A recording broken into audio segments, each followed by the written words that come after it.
इच्छामि खमा समणो वंदी उजावणी जाय निस्तिहियाय नक्षे वंदामि इच्छामि खमा समणो वंदी उजावणी जाय निस्तिहियाय नक्षे वंदामि इच्छकार सुवराई सुख तप शरीर निराबाध सुख संजम यात्रा निर्वहो छोजी स्वामी साता छेजी गुरु बसाए भात पानी नो लाभ दे जोजी इच्छामि खमा समणो वंदी उजावणी जाय निस्तिहियाय नक्षे वंदामि इच्छा कारण संतीसाव भगवान अभूठ्योमी अभ्यंतर रायम खामेऊ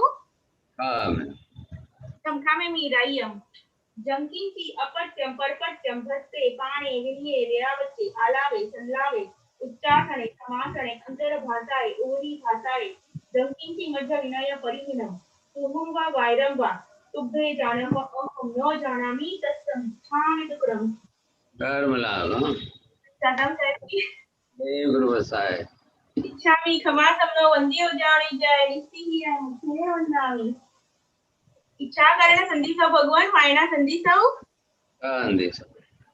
इच्छामि खमा समनो वंदी उजावणी जाय निस्तिहियाय नक्षे वंदामि इच्छा कारण संधीसाव भगवान वायना लेशु ले जो इच्छामि खमा समनो वंदी उजावणी जाय निस्तिहियाय नक्षे वंदामि इच्छकारी भगवान प्रसाद करी वायना प्रसाद करावशो जी नमो हरिहंताणं नमो सिद्धाणं नमो आयरियाणं नमो वज्रायाणं नमो लोहे सर्वसागुणं एषु पंच नमोकारो सर्वपावपणासनो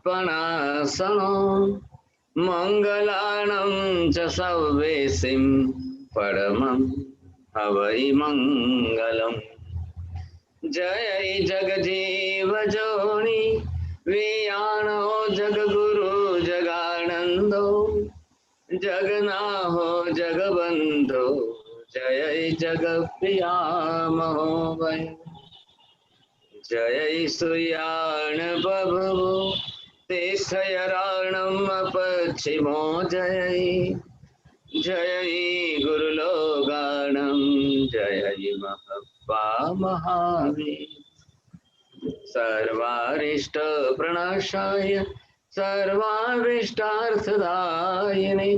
सर्वलब्धि निधानाय श्री गौतम स्वामिने नमः श्री सुधर्मा स्वामिने नमः अज्ञानतिमिरान्धनं ज्ञानाञ्जनशलाकया नेत्रमुन्मीलितं येन तस्मै श्रीगुरवे नमः। बहुत बहुत आशीर्वाद सब। मथे वंदामी साहिब जी त्रिकाल बहुत बहुत धन्यवाद।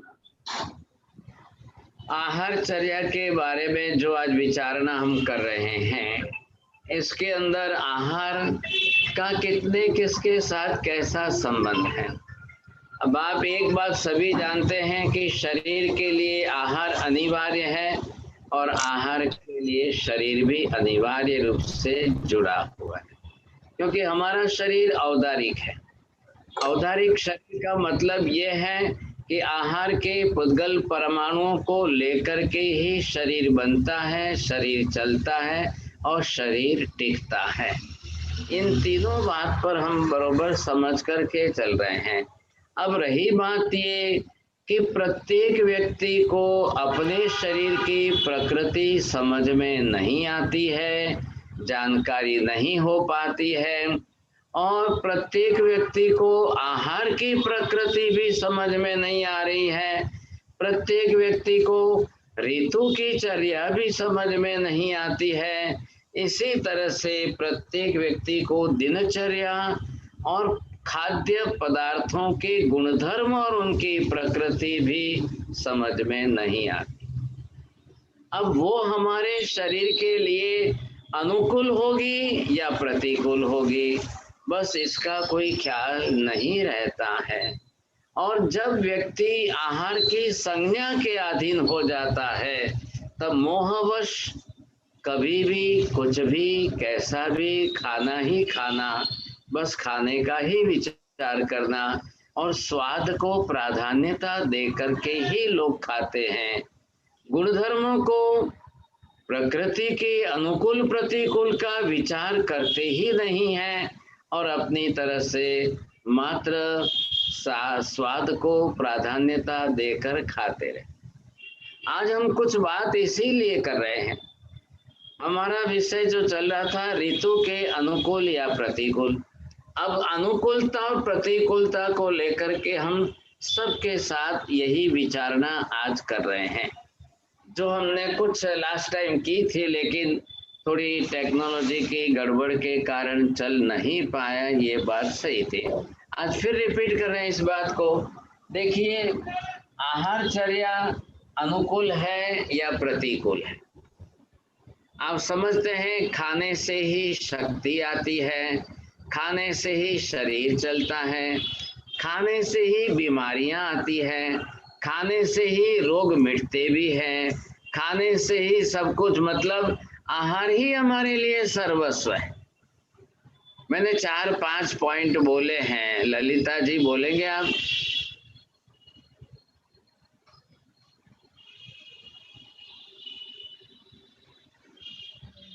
चलिए, काश्मीरा बेन शाह बोलेंगे?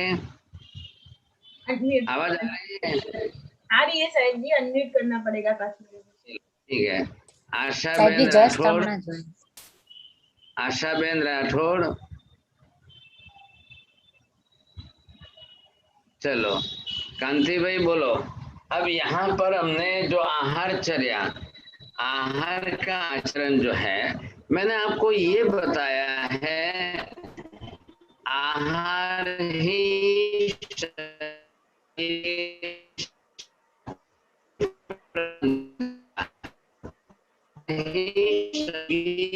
भी शरीर को रोगार का औषधि के रूप में उपयोग करोगे तब निरोगी बनोगे।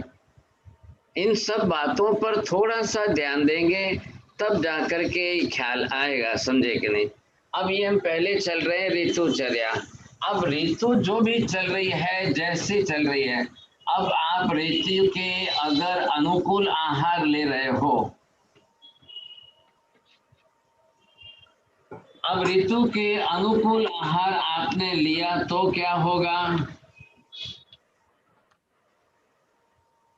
और आपने चलते चलते इसी ऋतु के जो है, अगर आपने प्रतिकूल आहार लिया,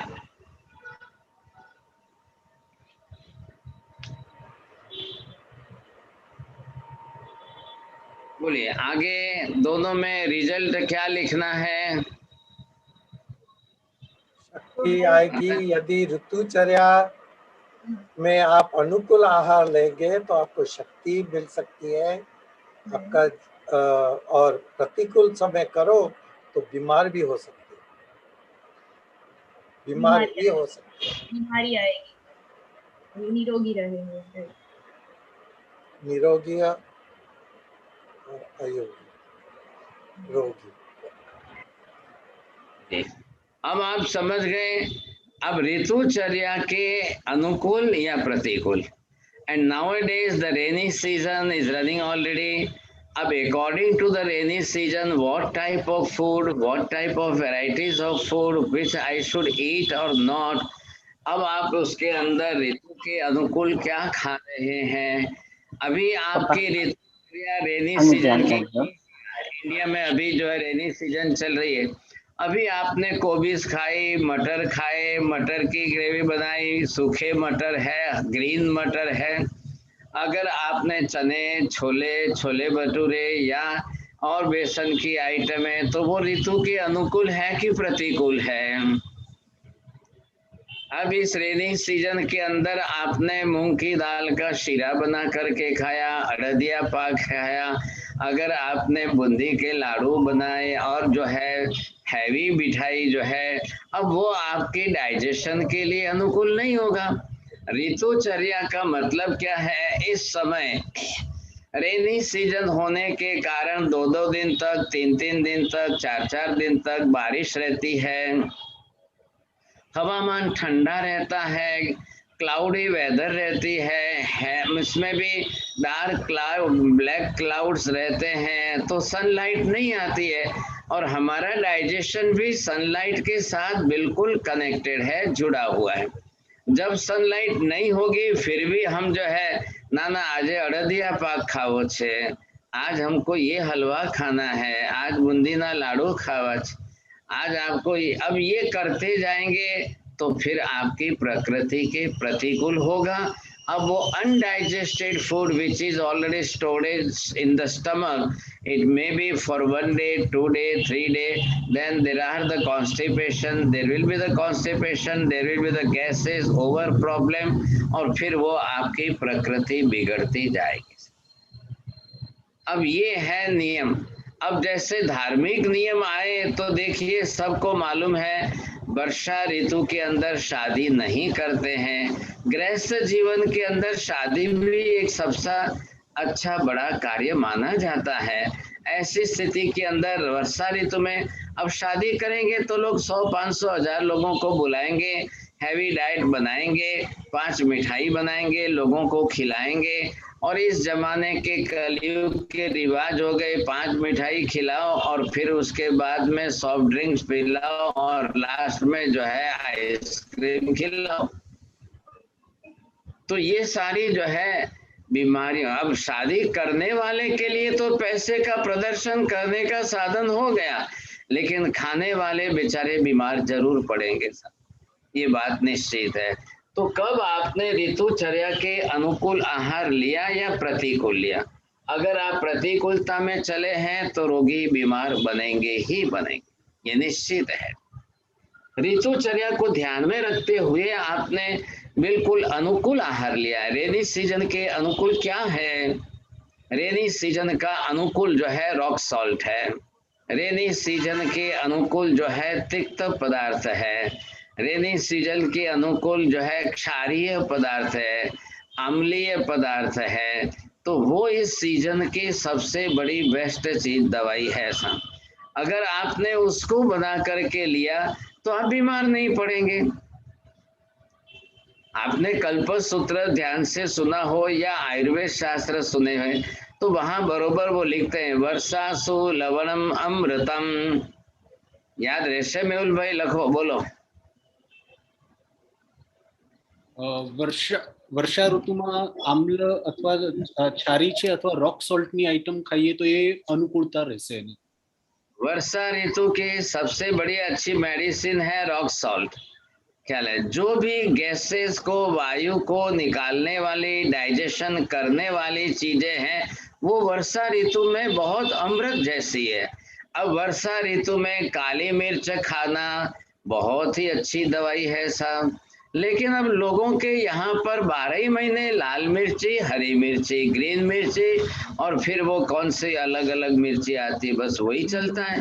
चाहे कोई भी सीजन आए, चाहे कोई भी ऋतु, हमारे यहाँ तो लाल मिर्ची 12 ही महीने चलती है। अब समर सीजन आए तो लाल मिर्ची नुकसान करेगी, समर सीजन आएगी तो ग्रीन मिर्ची भी नुकसान करेगी, रेनी सीजन आएगी तो काली मिर्ची आपको फायदा करेगी।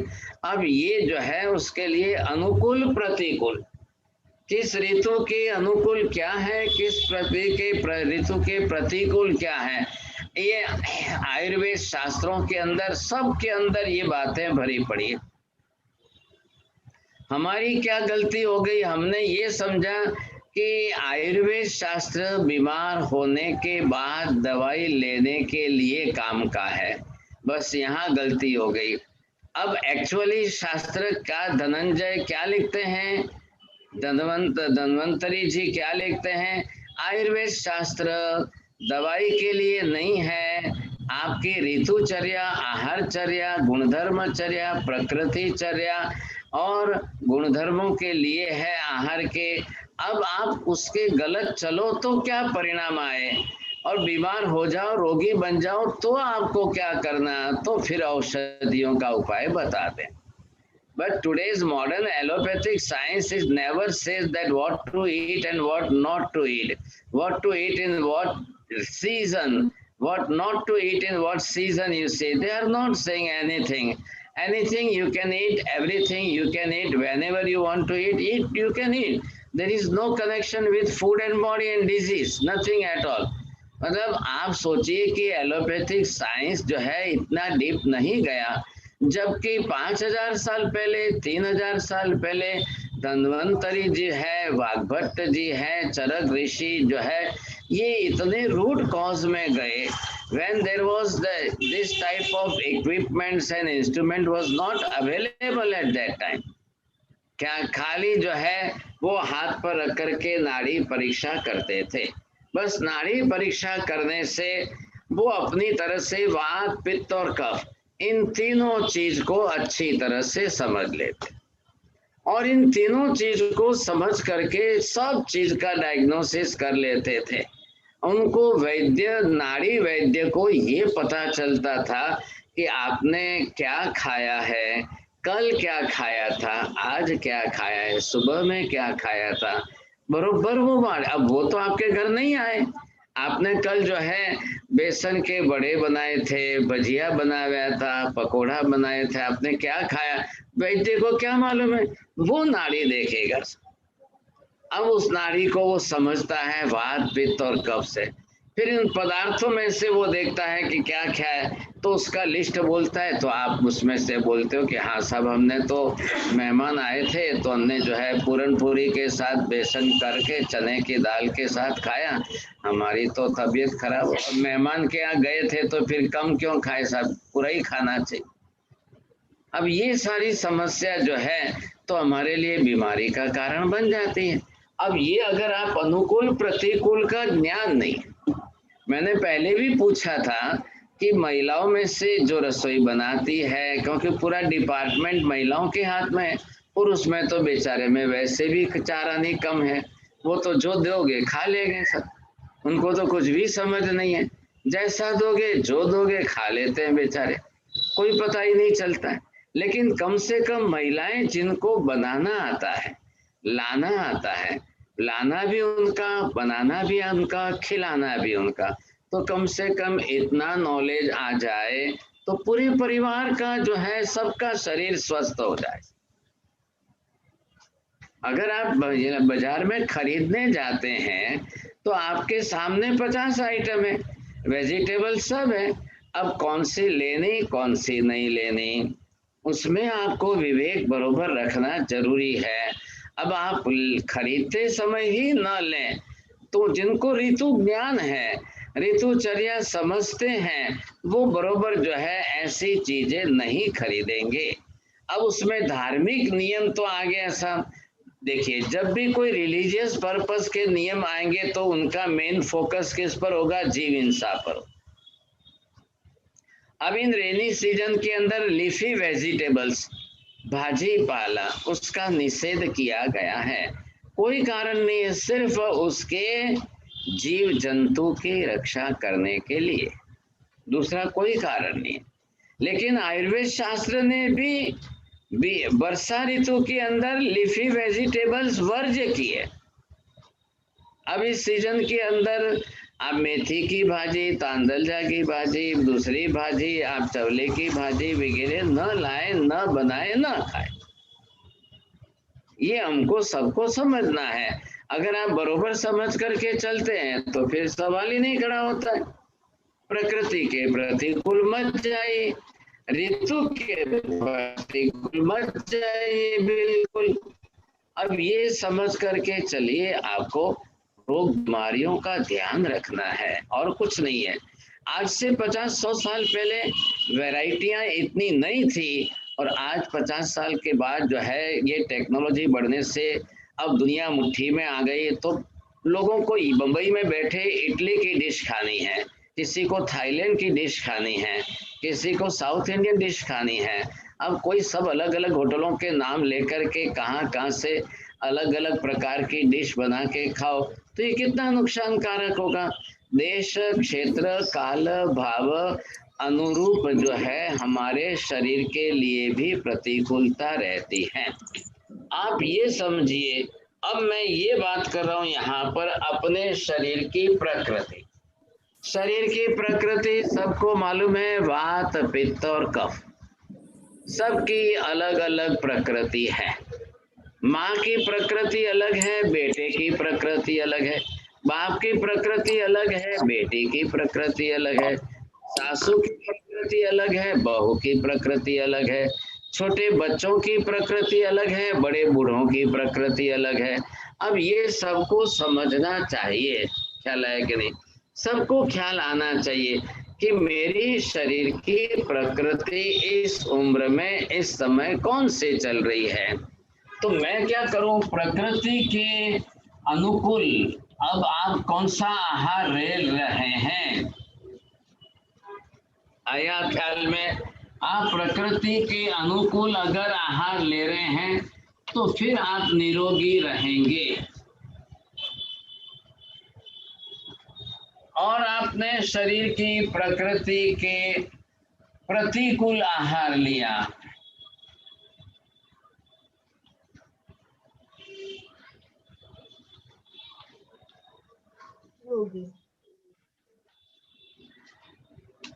ऑलरेडी जो है मेरा पित्त इतना बड़ा है, लीवर की कैपेसिटी है वो 30 ग्राम एसिड लीवर में रख सकता है, और फिर भी मैंने लाल मिर्ची भी खाई, ग्रीन मिर्ची भी खाई, चाय कॉफी भी पी, और उसके साथ में जो है तो तेल मिर्ची भी आई, तो उसके बाद में खाते समय चटनी भी रखी, अचार भी लिया। अब क्या होगा, वो एसिड जो था 30 ग्राम के जगह 300 ग्राम हो गया। अब वो क्या हुआ, आपके शरीर की प्रकृति के प्रतिकूल हुआ तो वो एसिड और 10 गुना बढ़ाएगा। अब वो आपको रोगी करेगा ही करेगा। शाम के समय खिचड़ी कढ़ी खाई और फिर वापस जो है चाय पी, फिर वापस पानी पिया और फिर चौबियार किया और शेठानी जी प्रतिक्रमण करने चले गए सब। अब ऐसी स्थिति के अंदर पूरे प्रतिक्रमण में होया होया होया चलता ही रहा, चलता ही रहा, चलता ही रहा। अब प्रतिक्रमण में आसपास में बैठे वालों को बोलना पड़ा, क्या डॉक्टर यहाँ बुला लें क्या? बोलिए अब क्या करना, समझिए कि नहीं? ऐसी परिस्थिति के अंदर जब अपने शरीर की अनुकूलता तो देखिए, फिर तो ख्याल आएगा कि नहीं। और फिर माँ जी को पूछो, હું ક્યાં કઈ ખાઉં છું, હું કઈ ખાતી નથી, क्या કહું છું? फिर बेचारे जो है अपनी तरह से अरे શું કરું, પણ હવે આ બહુ જે કરે છે બનાવે છે। फिर दूसरे दिन बहू को कुछ पूछो तो કે સાસુ કઈ મૂકતા જ નથી, કઈ બાકી રાખતા જ નથી, એમને ખીચડી કઢી પણ નથી ભાવતી, પછી કે ખાખરો ખાવો છે, પછી કે ચાય પીવી છે, પછી કે अब वो एक ही कोठार में सब भरते जा रहे। अब करना क्या साहब, ऐसी परिस्थिति के अंदर जब आप अपने शरीर की वात पित्त कफ की प्रकृति को नहीं समझ रहे, ऑलरेडी 3 दिन से 4 दिन से 7 दिन से वायु प्रकृति इतना होया चल रहा था, और इसमें किसी मेहमान के रूप में जाना पड़ा या घर कोई मेहमान आए वैसा ही बनाया वापिस। नहीं तो क्या आजे के चे दही बड़ा बनाओ। अब वो दही बड़ा बनाया तो क्या भाई आजे बीजू कई नहीं खाव, एकला दही बड़ा ज खावा। अब वो और ज्यादा अतिरेक करके खाएंगे तो फिर वापस क्या होगा, 3 दिन तक डॉक्टर बुलाए, 3 इंजेक्शन लिए, 2000 की फीस गई और 2000 की दवाई हुई साहब। अब ये 3 दिन उनको दही बड़ा भारी पड़ गया सब। दही बड़ा आया 25-50 रुपए का, लेकिन 2000 की डॉक्टर की फीस और 2000 की दवाई। ये नुकसान फायदा हुआ कि क्या हुआ? और फिर डॉक्टर जो है कुछ कहते ही नहीं है साहब। अब ये परेशानी चलती रहती है, चलती रहती है। ज्यादातर लोग अज्ञान के वश, जब ज्ञान दशा ही समझ ही नहीं है और फिर उस तरह से खाते रहते हैं, तो पहले क्या करिए, अपने शरीर की प्रकृति को समझिए।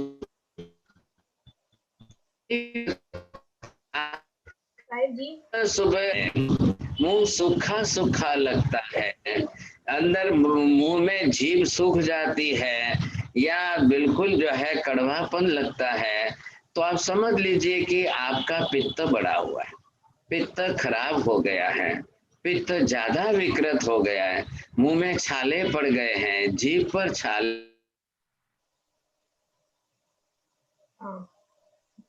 I think Sahib ji, Sahib I ji. think whenever he moves, it affects. हाँ हाँ हाँ, no, but अभी still connection is there. Second. અવાજ નથી આવતી એલ્સાબેન. હા, સાહેબજી નું કનેક્શન લૂઝ કરું અહીંયા છે હમણાં આપું. 1 સેકન્ડ. હા સાહેબજી, સાહેબજી કઈ બોલો. हेलो, आवाज आ रही है? हाँ हाँ आवे छे, आ रही है तो साहेबजी। ये अब क्या समझा हमने, शरीर के हिसाब से समझा है। चलो अब हम क्या समझते हैं, नंबर 3 में लेता हूं दिनचर्या।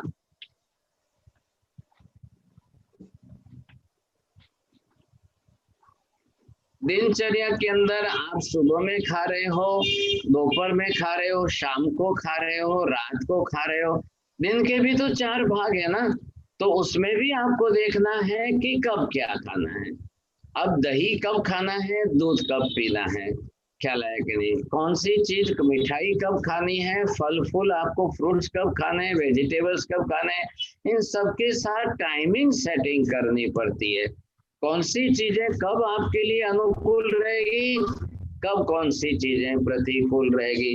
तो दिनचर्या के अंदर भी आपको ये देखना है कि आप दिनचर्या के अनुकूल चल रहे हैं कि प्रतिकूल चल रहे हैं। अब दिनचर्या के अनुकूल आहार अगर आपने लिया तो आप बिल्कुल निरोगी रहेंगे। आपने दिनचर्या के बिल्कुल जो है अब प्रतिकूल आहार लिया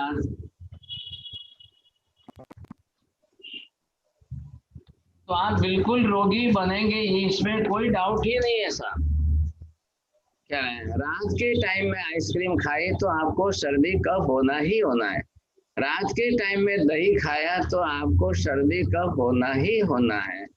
आप ये समझ करके चलिए, समझे कि नहीं? आपने कब कौन सी आइटम ली है, कब, अभी दिनचर्या के साथ चल रहा है। दोपहर को 1 बजे भोजन लेना है आपको, दोपहर का टाइम पित्त का टाइम है, तो पित्त के काल के अंदर पित्त का शमन हो वैसा आहार लीजिए।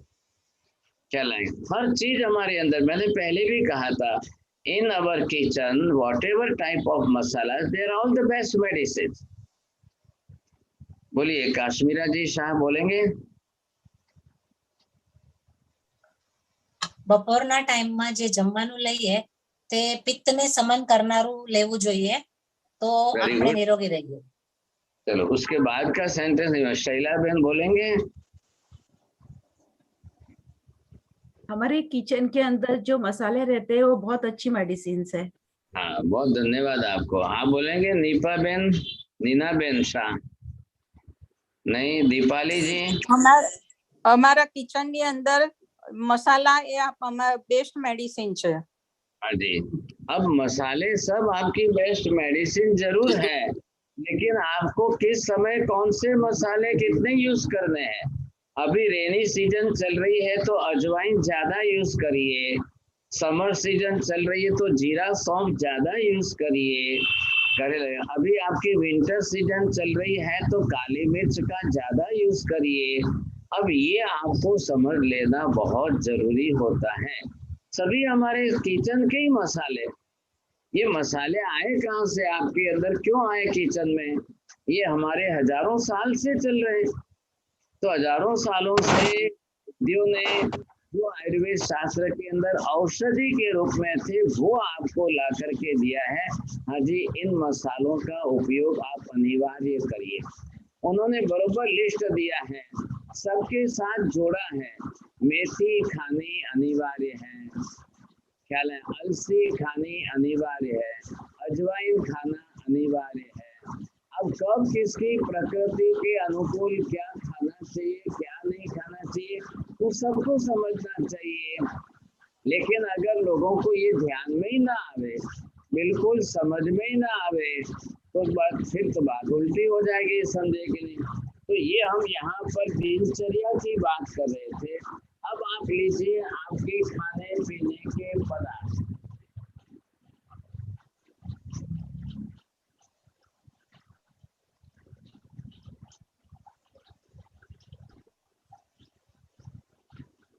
अब ये खाने पीने के पदार्थ जो है वो अनुकूल प्रतिकूल आपको देखना चाहिए।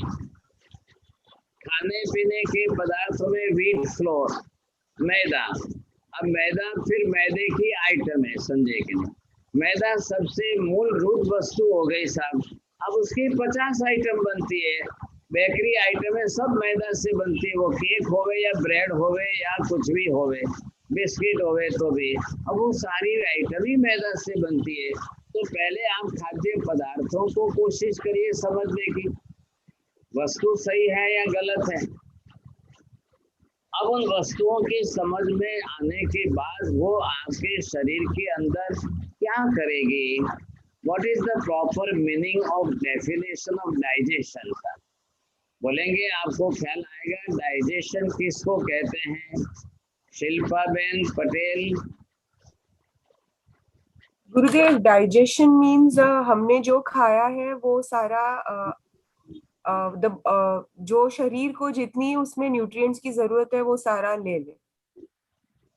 जी बहुत अच्छी बात है, बोलिए। और कंचन बेन गांधी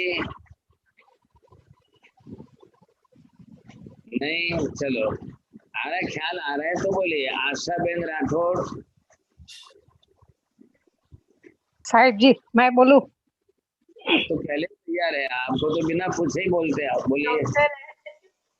हाँ डॉक्टर है इसलिए तो। Digestion starts from oral cavity, मुंह में से। वो नहीं पूछा है what is the proper meaning of digestion, definition. Digestion હા આપણે ખાધેલો જે ખોરાક હોય એ પૂરેપૂરો રસદાર ને એકદમ થાય અને જેથી બધો પચી જાય અને ના પચેલો નીકળી જાય। ડાયજેશન मतलब ગુજરાતી શબ્દ પચી જાય, તો પછી એનો તમે ડોક્ટર થયા તો તમને માઈનસ માર્ક આવે। બોલો બીનાબેન, બોલીએ। ચાવી ચાવીને ખાઈ। માજી હવે નહીં બોલતા, બસ બીનાબેન બોલો। હા હા, ખાવાનું છે એની જે અસર થાય શરીર પર, એને એને અસર થાય એ। બોલીએ પ્રવીણ ભાઈ। પ્રવીણ जी नहीं, चलो मीनाबेन खबर पड़े छे नहीं। नरेंद्र जी बाठिया।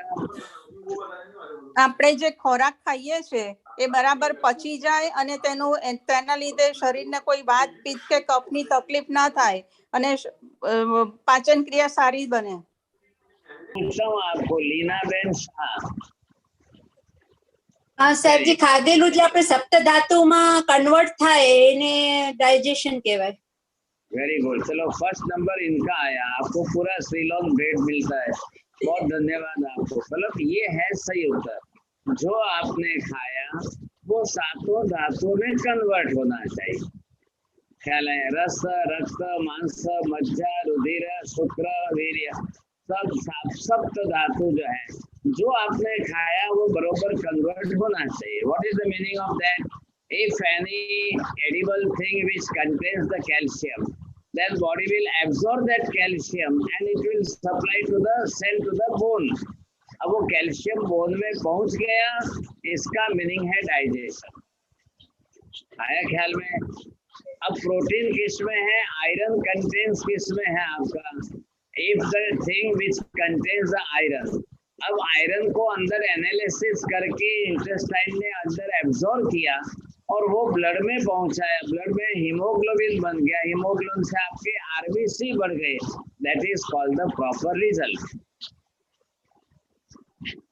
નહીતર ઘણી વખતે દરેક મમ્મી કહે છે આ છોકરો એટલું ખાય છે એનું શરીર વળતો જ નથી, ये लड़का इतना खाता है, सब कुछ करता है, फिर भी इसकी बॉडी नहीं बनती। और ये कई मम्मियों को तो पता ही नहीं चलता है साहब, जब बच्चों को वंश ज्यादा हो जाते हैं और वंश है 25,000, 25,000 और बच्चा अकेला है, अब वो एक जो भी खाता है वो उसका सारा ही 25,000 वंश को डिवाइड हो जाता है, बच्चे के शरीर को कुछ मिलता ही नहीं। लेकिन मम्मी समझती है कि एक का एक तो बेटा है, इकलौता बेटा है, ले बेटा दूध में थोड़ी शक्कर और डालती हूँ, ले बेटा थोड़ा और मीठा खा ले, अब मम्मी समझती है कि मैं बच्चे को खिला रही हूँ और इधर मम्मी बेटे के बच्चे के वंश बढ़ते जा रहे हैं, बीमारियां बढ़ती जा रही है, बीमारियां बढ़ती जा रही है, और मम्मी लेके डॉक्टरों के पास जा रही है और डॉक्टर तैयारी बैठे हैं सब, चलो पहले MRI कराओ, चलो पहले CT स्कैन कराओ, चलो वो चक्कर चालू हो गया साहब। अब आपको क्या बोलना, एक मम्मी बेंगलोर में जो है 9 बरस की एक लड़की को 2 महीने तक 10 डॉक्टरों के पास घुमा करके 2 लाख का जो है खाली इन्वेस्टिगेशन का बिल बना दिया, और वो लड़की बोल रही है क्या है कि मेरा सिर दुखता है, आज स्कूल नहीं जाओगे, आज स्कूल नहीं जाओगे। तो मम्मी और पापा रोज उसको जो है आज ये डॉक्टर कल वो डॉक्टर, आज ये डॉक्टर कल वो डॉक्टर, अब ये रिपोर्ट निकालो फिर ये रिपोर्ट निकालो, ये रिपोर्ट निकालो ये रिपोर्ट है। अब वो समझ में ही नहीं आ रहा है। अब है क्या, मम्मी बना रही है इडली संभार, इडली संभार इतना हैवी मिर्ची डाल के बनाती है, वो बेटी सुबह खाती इडली संभार, मम्मी बोलती है अब दूध पी ले। अब वो एसिड बन के पित्त सिर पर चढ़ रहा है और फिर भी मम्मी डॉक्टर के पास लेके जा रही है। 2 लाख का खर्चा हो गया, 2 महीने बेटी स्कूल नहीं गई और फिर जो है इतनी परेशानियां बढ़ गई, लेकिन मम्मी और खिला रही है। बोल बेटा और शू बनाऊं, और क्या बनाना है, और स्पाइसी फूड बना रहा, और स्पाइसी फूड बना। अब इस परिस्थिति के अंदर क्या सुधरने वाला है, बोलिए आप कैसे सुधरेगा। जो खाद्य पदार्थ बनाए था, अब उसमें से आपका प्रतिकूल क्या हो रहा है, अब उसमें से कौन सी वस्तु अनुकूल हो रही है, कौन सी वस्तु प्रतिकूल हो रही है। अब ये चलते चलते आपको जो है अगर निरोगी बनना है तो आपको ये सूत्र समझ के चलना पड़ेगा, और यही सूत्र आपको जाकर के रोगी बनाएगा। बस इतनी सी बात है, सोचिए समझे कि नहीं।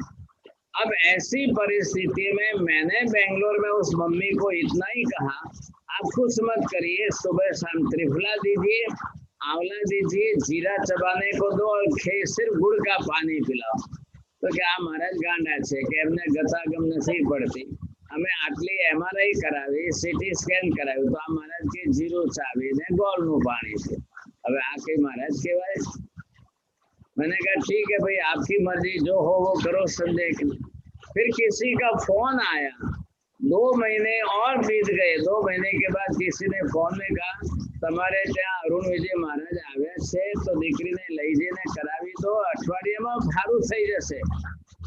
તો કે એ તો 2 મહિના પહેલા આવીને ગયા, અમને કીધું તો એમને જીરું ખાઓ ને ગોળનું પાણી પીઓ, એટલે અમે સમજ્યા કે મહારાજ ગાંડા છે એટલે અમે છોડી દીધું। फिर बाद में 2 महीने के बाद किसी के फोन से वापस लेकर आए, महाराज के મને બે જણા ફોનમાં મુંબઈથી કે છે तो તમે કઈ કરો ને સાહેબ, કરો ને, और किया तो 1 सप्ताह में अच्छा हो गया, बिल्कुल कंप्लीट ठीक हो गया। तो कि महाराज पहला कीधु था 2 महीना 2 लाख रुपया तो इन्वेस्टिगेशन ना करे। अब मैंने कहा कि आप समझने कोई तैयार नहीं हो तो क्या करना, बोलिए। जब वो खुद होकर के समझने को तैयार नहीं है तो ऐसी परिस्थिति में तो भगवान भी नहीं समझा सकते आपको सर। ये आपको समझना ही पड़ेगा, आज नहीं तो कल समझना पड़ेगा। जब तक आप पदार्थों के गुणधर्मों को नहीं समझेंगे और पदार्थों के गुणधर्मों को समझ करके आप नहीं चलोगे, वहां तक आपको प्रतिकूलता रहेगी। अब आपको क्या समझना है इसके अंदर, नंबर 1 5 नंबर जो है, आपके खाद्य पदार्थों में जो गुणधर्म है,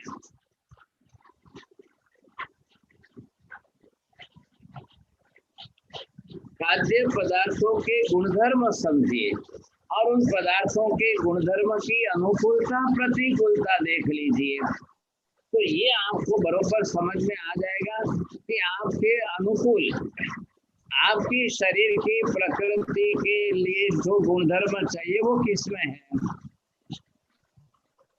इन पदार्थों के अंदर कौन से गुणधर्म है। हर चीज के अपने गुणधर्म है। एक बात जरूर समझ लीजिए, लाखों वनस्पतियां हैं, लाखों वनस्पतियां या औषधियां हैं, आहार के भी पदार्थ अनेक हैं, सबके अपने अपने गुणधर्म हैं। एक भी वस्तु बिना गुणधर्म की नहीं है, और एक भी वस्तु बिना गुणधर्म की ऐसी नहीं है कि जो आपको किचन में जोड़ दी गई। कड़वे नीम के पत्ते अलग है, मीठे नीम के पत्ते अलग है। मीठे नीम के गुणधर्म अलग है, कड़वे नीम के गुणधर्म अलग है। अब ये आपको समझना है अच्छी तरह से। अब कब कड़वे नीम का उपयोग करना है, कब मीठे नीम का उपयोग करना है, कब जीरा का उपयोग ज्यादा करना है, कब धनिया का उपयोग ज्यादा करना है, कब किसका उपयोग, क्योंकि हर एक के गुणधर्म है। अजवाइन गर्म है तो जीरा ठंडा है, सौंफ ठंडी है तो धनिया ठंडा है, काली मिर्च गर्म है तो उसके सामने जो है जीरा डबल डालना ही चाहिए, सौंफ डालनी ही चाहिए साहब। अब ये जो जिसके गुणधर्म है, अब शरीर की प्रकृति देखिए, शरीर की बीमारियां देखिए, मुझे काली मिर्च खानी अनिवार्य है, फिर भी गर्म पड़ रही है तो मुझे कैसे उसको जो है ठंडी करनी है, तो उसके साथ कॉम्बिनेशन जीरा सौंफ का कर दीजिए, धनिया का कर दीजिए, तो आप बरोबर कॉम्बिनेशन सही हो जाता है। क्योंकि शरीर की सारी सिस्टम जो चल रही है वो वात पित्त कफ से चल रही है। फीमेल बॉडी के अंदर, लेडीज शरीर के अंदर मेंस्ट्रुअल साइकिल भी चल रही है, वो भी वात प्रकृति से ही चल रही है सर। मेटाबॉलिज्म जो है वो सेटिंग सही होनी चाहिए। अगर आपकी वात प्रकृति बिगड़ गई तो मेंस्ट्रुअल साइकिल आपकी जरूर बिगड़ेगी साहब, और वो बिगड़ गई तो आपका जो है बहुत कुछ इम्बैलेंस हो जाएगा, हार्मोन सारे इम्बैलेंस हो जाएंगे। हार्मोन इम्बैलेंस हो गए तो साइकिल बिगड़ जाएगी, साइकिल बिगड़ जाएगी तो बीमारियां बढ़ जाएगी, समझे कि। अब इन चीजों को समझने के लिए वात पित्त कफ का बहुत अच्छा सीधा साधा रोग, हम अपने शरीर को वात के साथ संभाल करके रखें। Ladies those who are suffering from any type of period problem, they should take only अजवाइन, सीरम सीड्स, बस सिर्फ अजवाइन को चबा करके गर्म पानी पी लो, अजवाइन का पाउडर करके उकाला करके पी लो, अजवाइन को गर्म पानी में बॉईल करके फिर पी लो, अजवाइन को छान करके पी के अजवाइन फेंकना नहीं है, अजवाइन भी खाना ही है। अब इतनी बड़ी दवाई है कि कम से कम 100 रोग में अजवाइन काम आता है। बच्चे के पेट दुखते हैं तो मम्मी के अंदर अक्ल चाहिए कि बच्चे को कब अजवाइन दे दूं, दिन में 2 बार अजवाइन दे दूं, उसका काम हो जाए। दूध बंद करके अगर छाछ में अजवाइन और हींग डाल कर दे दी तो और ज्यादा बेटर, उसकी दवाई हो गई सब। आप दवाई को खुराक मत बनाइए, खुराक को ही दवाई बनाइए साहब। बोलो मेहुल भाई बोलशो। दवाई को खुराक नहीं बनाना, खुराक को दवाई बनाना। આપણે જે પણ આહાર લઈએ છીએ એના ગુણધર્મ જાણીને લઈએ તો એનાથી નિરોગી રહેવાશે અને રોગ નહીં થાય, અને નહીં તો દવાને રેગ્યુલર લઈને એને ખોરાકની જેમ જ લેવી પડશે રેગ્યુલરલી। आप लास्ट सेंटेंस बोलिए, कंचन बेन गांधी ने बोला है वो દવાને ગુણધર્મ સમજ્યા વિના જો આહાર લીધો છે તો દવાને ખોરાકની જેમ રેગ્યુલરલી ખાવી પડશે। उल्टा बोल गए आप, उल्टा बोल गए। गुणधर्म समझीने लईशु तो दवा लेवानी जरूर नहीं पड़े। आप ये बोलिए आहार को दवाई के रूप में लीजिए, दवा को आहार के रूप में मत लीजिए, ये हमको समझना है। घर के अंदर हमारा आहार जो है वो ऐसा कॉम्बिनेशन से लीजिए कि वो दवाई का काम कर ले। आपने छाछ में अगर अजवाइन हींग डाल करके पिया है तो वो दवाई का काम करेगी, आपको दूसरी दवाई की जरूरी नहीं है। और हमारी बॉडी जो है वो इन हर्बल मेडिसिन के साथ सेट हो सकती है, हमारी बॉडी केमिकल मेडिसिन के साथ सेट हो ही नहीं सकती है कभी। स्टेरॉइड हमारी बॉडी के लिए उपयोगी नहीं है, पेन किलर हमारी बॉडी के लिए काम के नहीं है, लेकिन सूट हमारी बॉडी के लिए उपयोगी है। अब सूंठ को 1 चम्मच सूंठ को गर्म पानी में बॉईल करके थोड़ा सा गुड़ डाल के आप पी लीजिए, पेन किलर का काम करेगी। આપણે ત્યાં નિયમ છે કે सूंठ पीपरा मूलनी गोली खाઈને પછી પારનો કરવું। तो ये चीजें जो है हमारे साथ में बरोबर अच्छी जुड़ गई है। अब ये चार्ट आपने जो बनाया है, ये चार्ट पूरा आपको सबको अपने घर में रखना जरूरी है था। अब गुणधर्म के साथ आप अनुकूलता प्रतिकूलता जोड़िए।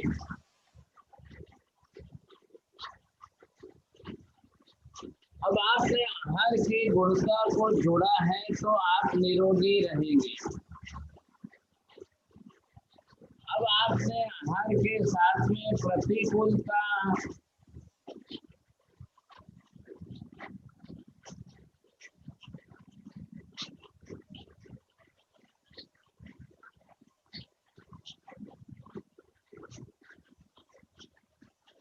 अब ये आपको समझना है कि कब आपके लिए क्या अनुकूल है या प्रतिकूल है। कभी कभी लड़कियों की यंग्स की जो है या कभी लड़कियों की खास करके उनकी एनेमिक कंडीशन हो जाती है। अब एनेमिक कंडीशन के अंदर उनको क्या खाना क्या नहीं खाना साहब ये देखना चाहिए। एक यंग लड़की ओनली 23 वर्ष की थी, उसकी मैरिज होने वाली है और वो ग्रीन मिर्ची बहुत ज्यादा खाती थी और पाइल्स की प्रॉब्लम हो गई। आखिर शादी का मुहूर्त जो है वो कैंसिल करके बोला नेक्स्ट ईयर करेंगे साहब। नेक्स्ट ईयर करने गए तो उन्होंने शादी तोड़ की, दूसरे के साथ शादी कर दी। वो लड़की बेचारी ऐसी रह गई। अब ये ग्रीन मिर्ची के कारण किसी की शादी टूट जाए और बेचारी ऐसी रह जाए तो ये कोई अच्छी बात है क्या? अब उसको बहुत समझाते हैं कि ग्रीन मिर्ची छोड़ दो, आप ग्रीन मिर्ची इतनी ज्यादा और ऐसे मत खाओ, समझे कि नहीं। लेकिन वो बोलते हैं मैं तो खाऊंगी। अब उसकी परिस्थिति ऐसी आई, पाइल्स इतने ज्यादा हो गई, ब्लीडिंग ज्यादा होने लगी पाइल्स में और आखिर मुहूर्त गया और शादी छूट गई और वो बेचारी ऐसी रह गई। उसने सामने वाले ने दूसरी शादी कर। कल हम बिहार करके यहाँ गोरेगांव में आए तो एक बहू आई तो उसने कहा हमारे ससुर जी इतनी ग्रीन मिर्ची लाके खाते। वो कहते तुम नहीं बनाते हो, मैं अकेले खाता हूँ, मैं अपने हाथ से बनाता हूँ। वो ग्रीन मिर्ची लेते हैं और थोड़ा नमक में और तेल में क्या करते बनाते हैं, अपनी कटोरी अलग लेके वो खाते हैं। अब क्या करना बोलिए सब। अब ये अपने अपनी तरफ से सबने अपनी ऐसी मानसिकता बना ली है, गुणधर्म देखने को तैयार नहीं है, सिर्फ अपने टेस्ट को प्राधान्यता दे रहे। मेमोरी में सेट कर लेते इसको मने आवुज જોઈએ, મને આવું જ ભાવે છે, મને આ જ ભાવે છે, મને આવું જ જોઈએ। हाँ साहिब जी, अभी वी हैव टाइम हो चुका है तो इफ इट इज ओके थोड़े क्वेश्चंस ले सकते हैं। हाँ okay, so please raise your hand everyone and virtually and then I will announce name if you have any questions। अब जिस किसी को भी क्वेश्चन है आप अपना हैंड रेज करके क्वेश्चन पूछ सकते हो। हाँ कश्मीरा जी आप अपना क्वेश्चन पूछे। હા સાહેબજી, જેને એસિડિટી પેટમાં વધારે રહેતી હોય તો એને શું ખાવું જોઈએ અને શું છોડી દેવું જોઈએ? શું ખાવું જોઈએ કે શું છોડી દેવું જોઈએ? બંને જ। હા બહુ સરસ। કરવાના તમે કરવાના છો? પાક્કું। विश्वास राखिए। जी जरूर। सबसे पहले आप चाय बंद करेंगे? जी चाय बंद ही है, चाय पीते ही नहीं है। तेल मिर्ची और लाल मिर्ची और ग्रीन मिर्ची बंद कर सकेंगे? બહુ ઓછા પ્રમાણમાં કરી દીધું છે, બહુ જ ઓછું, બંધ જ કરવાનું। તમારી બાજુમાં બેઠા છે? હા દીકરો છે મારો, એને જ પ્રોબ્લેમ છે એટલે એના માટે જ પૂછું છું। તમે બોલતા નહીં, એમની સાક્ષી એ આપણે રાખીએ કે ભાઈ આ તમારો જોઈએ ટોટલી બંધ થાય છે। ઓકે, તેલ મરચું ટોટલ બંધ। બોલવા તો માજી તમે નોન સ્ટોપ બોલશો, તમારો દીકરો સાક્ષી આપે કે આઈ એમ વિટનેસ ફોર ધેટ। હા ચોક્કસ। हाँ साहब जी। तो लाल मरचू ग्रीन मरचू बंद करे, तेल खटास बंद करे, पति कोई दवा की जरूरत ज नहीं। અને હા પછી સાહેબજી સવારે જીરું ચાવવાનું 1 કલાક સુધી ને પછી 1 ગ્લાસ ગોળનું પાણી પીવાનું. કોઈ એસિડિટીની ગોળી લેવાની જરૂર નથી. બસ હા બોલો. સાહેબજી હા કરીશ ને ચોક્કસ. હા સાહેબજી કરીશ કરીશ. જી. રાજેશભાઈ પરીખ.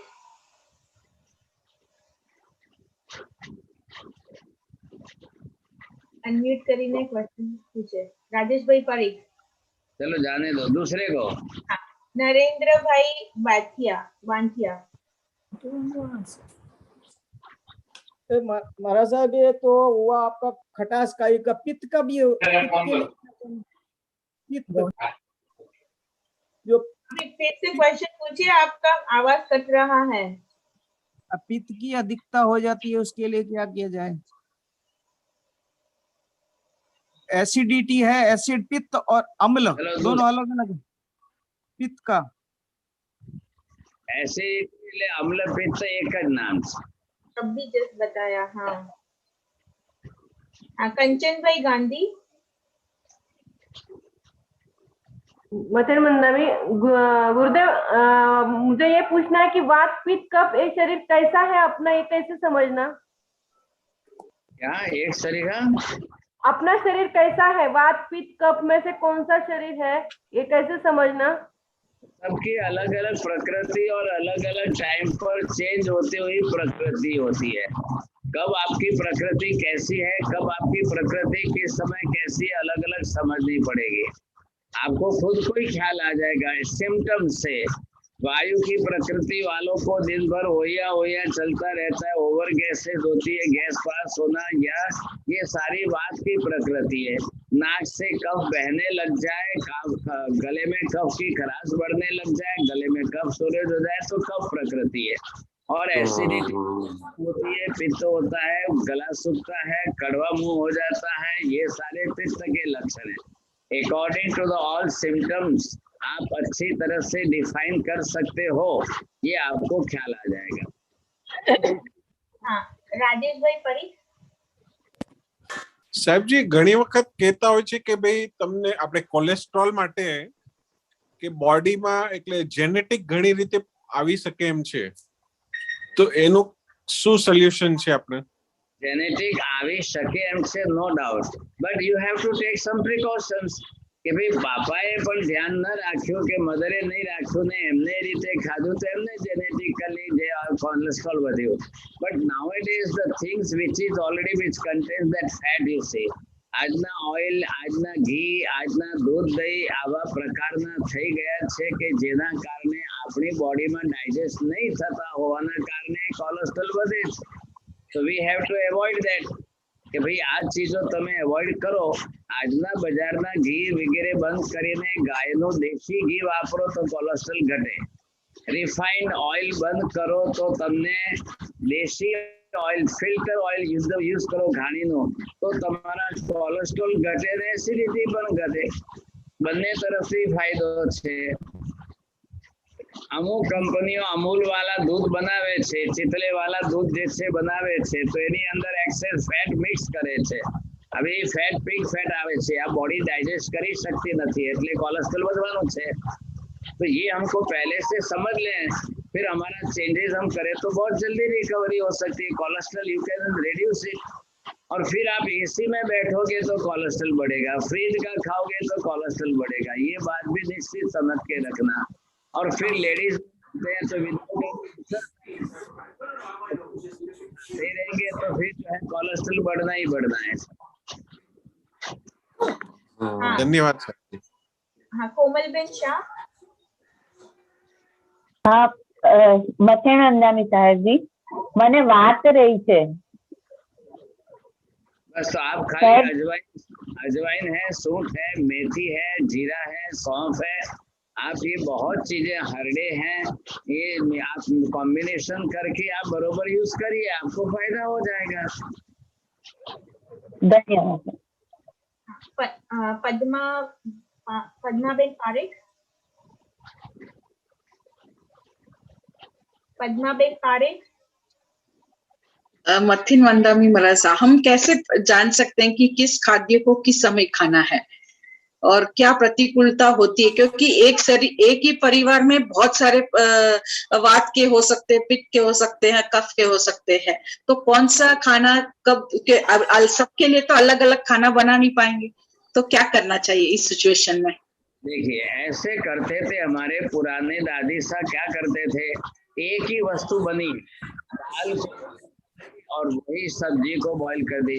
अब जिनको पिरसना है तो घर में एक लेडी सबकी प्रकृति जानती है, उनको ये मसाला डाल के पिरसा, इनको ये मसाला डाल के पिरसा, उनको वो डाल के पिरसा, इनको ये डाल के पिरसा, हो गया काम आपके लिए। आपको सबको 10 जने के लिए अलग अलग बनाने की जरूरत नहीं है, जो तरीका है बन गया वो बन गया, लेकिन मसाला मत डालिए, बॉईल करके तैयार रखिए दाल, और फिर इनको ये मसाला डाल के दो, उनको वो मसाला डाल के दो, इनको ये मसाला डाल के दो, उनको वो मसाला। आप गलती क्या करते हो, एक ही दाल बन गई, कॉमन है सबको, અને પછી તમારો ऑर्डर खावी हो तो खाओ, ऐसा मत करो। क्या है, एक ही सब्जी बनी है और फिर आपने मसाला करके अपने टाइम से तैयार रख दिया, चलो अबे जे जे खाओ, तो वो फिर तकलीफ होगी दूसरों को, ये आपको समझ के चलना है। हाँ, अब नेक्स्ट टाइम हम ये सोचेंगे, देखिए एक ही दाल है लेकिन वो बनाने के तरीके से किसी के लिए पित्त कारक बनती है और वही दाल दूसरे के लिए पित्त शामक बन जाती है। बनाने की रेसिपी की सिस्टम, तरीका आप कौन सा ले रहे हो, किस तरीके से बना रहे हो, तो वही चीज आपके बनाने के आधार पर काम कर रही है साहब। तो ये भी आप जरूर समझिए, तो अपने को ये भी ख्याल आएगा। बोलिए नंदिनी बेन जवेरी। આપણે તમે કીધું ને કે આ સિઝનમાં મેથી, અલસી અને બીજું કઈક અજમો, તો કેવી રીતે? મેથી છે, અજમો છે, અલસી છે, જીરું છે, વરિયાળી છે, ધાણા છે, રોક સોલ્ટ છે, સૂંઠ છે, હરડે છે, આ બધા વાયુનાશક છે। ખ્યાલ આવ્યો? આ બધા વાયુ એક સાથે જ લેવાનું?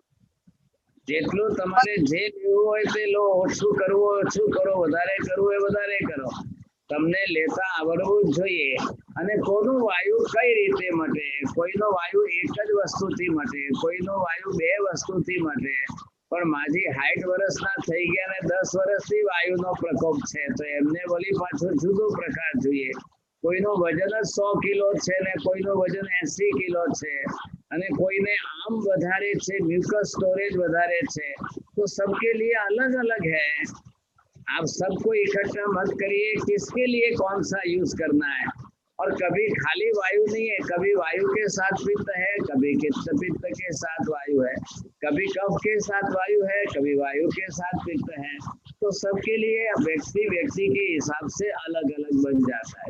नहीं, मैं मारो दीकरो छे 35 वर्षनो, तो એને હમણાંમાં છે ને પેલું સેમી સોલિડ મોશન થાય છે 5-6 વખત, અને એટલે મેં જીરું, પછી આપણી વરિયાળી, આપણે મેથી, એ 3 રેગ્યુલરલી 10 દિવસ સુધી આપતી હતી, પછી હવે આજથી મેં બંધ કર્યું છે, તો ચાલુ રાખો?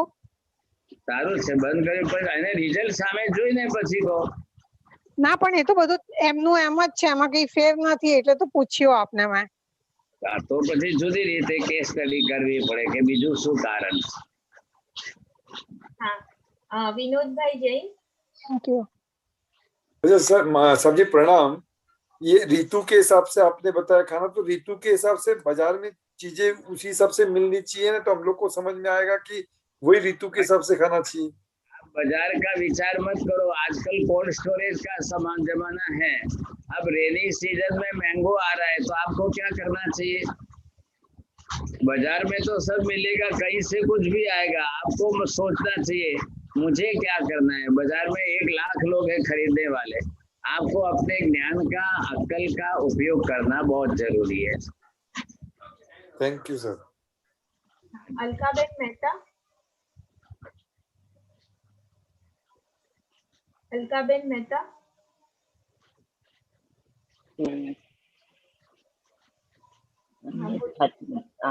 हाँ जी, હા, થાઇરોઇડ શા માટે થાય સાહેબજી અને એનું ઘરગથ્થુ શું ઉપાય?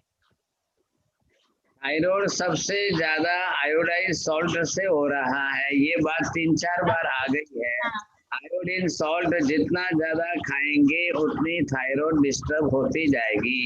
अब उसके लिए आयोडाइज सॉल्ट ही बंद करना है आपको 6 महीने तक, और उसके बाद में सिर्फ धनिया चबाइए, आपका काम जल्दी हो जाएगा। थायराइड आप जिंदगी भर थायराइड की गोली लेते रहोगे तो भी कुछ नहीं होगा। डॉक्टर आपके लिए तैयार बैठे हैं, वो बोलते हैं अच्छे क्लाइंट है हमारे, इनका रोग कभी मिटना ही नहीं चाहिए, नहीं तो डॉक्टर का एसी बंद हो जाता है।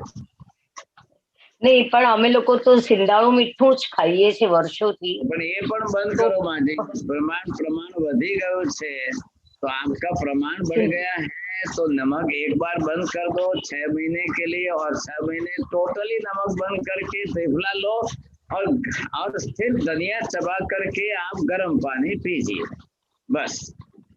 अच्छा, ધનિયાનું ધનિયા પલાળીને એનું ઉકાળેલું પાણી ગરમ પીવે છે સવારે, તો ઈ ચાલે? તોય ચાલશે, ધનિયા ચાવો ને પછી ગરમ પાણી પીઓ તોય ચાલશે। દિવસમાં 2-3 ચમચ કરવાનો છે, બસ વાર કરો, ઘણું થઈ ગયું। પણ સામે મીઠું બંધ નહીં કરો, તેલ બંધ નહીં કરો તો નહીં મટે। રિફાઇન્ડ ઓઇલ બંધ થવું જોઈએ। રિફાઇન્ડ નથી ખાતા સાહેબજી। ધન્યવાદ। એટલે સાહેબજી સિંડાળું મીઠું પણ 6 મહિના બંધ કરો માજી, તમે 3 વાર રિપીટ કરશો, હું 5મી વખત એક જ ઉત્તર આપવાનો છે। નહીં, એટલે મારું अच्छा ओके नमो रियंताणम। હવે ફરી રિપીટેશન જ થશે, બીજું કઈ નહીં થાય। રાજેશ્રી બેન જય, sorry I unmuted you, sorry, can you please unmute again? मथेन वंदामी साहब जी, आर्थराइटिस और स्पॉन्डिलाइटिस में क्या करना चाहिए? अब ये क्यों बड़ा है? आप एसी रखते हैं, फैन के नीचे रहते हैं, फ्रीज का यूज करते हैं, पहले इन 3 आइटम को बोलो। ठंडा खाते हैं, सुबह का शाम को खाते हैं, राइस खाते हैं, और या आपका लिस्ट खाने में कितनी आइटम कौन सी है और कैसी है, तो आर्थराइटिस बनता है। Find out the reason and stop the reason is the best remedy. मैंने क्या बोला है, बोलेंगे वापिस? जी हाँ, फैन, एसी, फ्रिज, ये 3 चीजों का वापर कम करना है।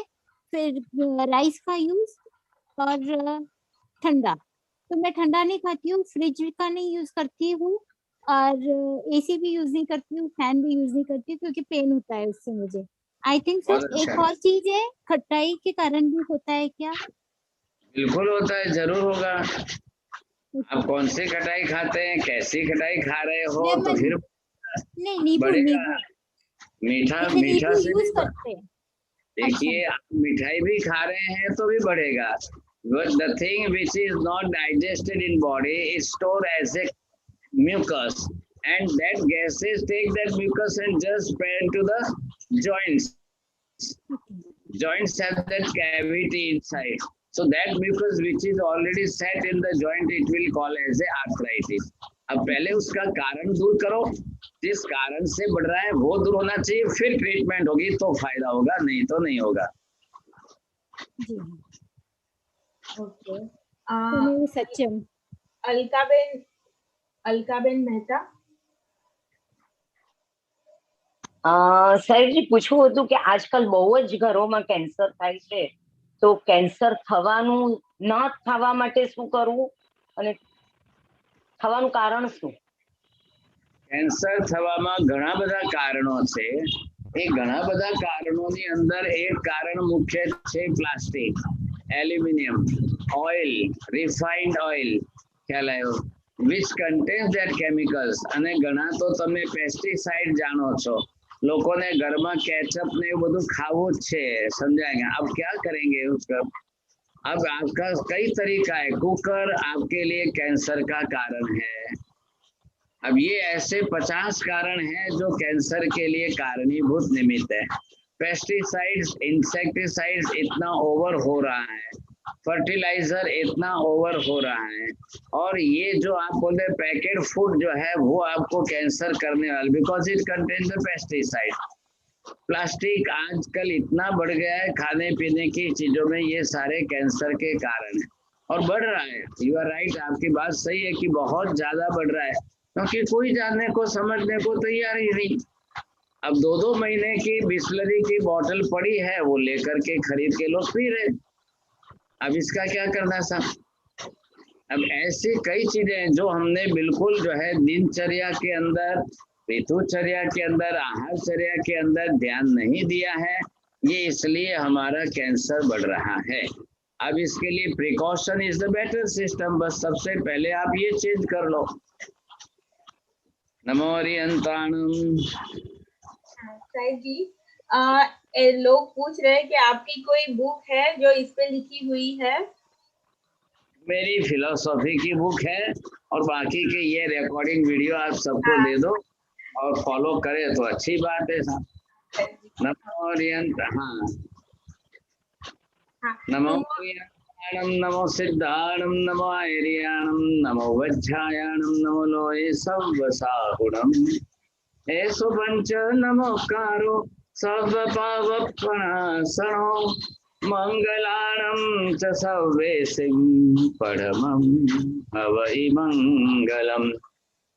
मंगलम भगवान वीरो, मंगलम गौतम प्रभु, मंगलम स्थूलिभद्राद्या, जैन धर्मोस्तु मंगलम। चत्तारि मंगलम अरिहंता मंगलम, सिद्धा मंगलम साहु मंगलम, केवले पन्नतो धम्मो मंगलम। चत्तारि लोकोत्तम अरिहंता लोकोत्तम, सिद्धा लोकोत्तम साहु लोकोत्तम, केवले पन्नतो धम्मो लोकोत्तम। चत्तारि शरणं पवज्जामि, अरिहन्ते शरणं पवज्जामि, सिद्धे शरणं पवज्जामि, साहु शरणं पवज्जामि, केवले पन्नतं धम्मं शरणं पवज्जामि। सर्वमङ्गलमाङ्गल्यं सर्वकल्याणकारणं, प्रधानं सर्वधर्माणां, जैनं जयति शासनम्। સાહેબજી મથેણ વંદામી. મથેણ વંદામી સાહેબ. સાહેબજી આપનો મથેણ વંદામી સાહેબ. વિકાલ વંદના ગુરુદેવ. વિકાલ વંદના સાહેબ जी. સાહેબજી આપનો બિહાર કાર્યક્રમ एवरीवन, कल टुमारो क्लास रहेगी। एक मिनट कल टुमारो ग्रंथी पेज की क्लास रहेगी 8 PM, तो प्लीज एवरीवन ज्वाइन कीजिएगा कल। और 7 to 8 PM गंधर्वाद की क्लास रहती है, तो उसकी लिंक ज्वाइन करने की ग्रुप में शेयर करते हैं, और वो यूट्यूब पे भी लाइव रहेगा। एंड उसके बाद ग्रंथी पेज का क्लास रहेगा, वो उसकी भी लिंक ज्वाइन करने की शेयर करेंगे। So please do join with your notebook and pen, and you know, everyone for noise, and see you all tomorrow. Thank you very much. प्रणाम सभी को। प्रणाम सभी को. त्रिकाल वंदना साहेब जी और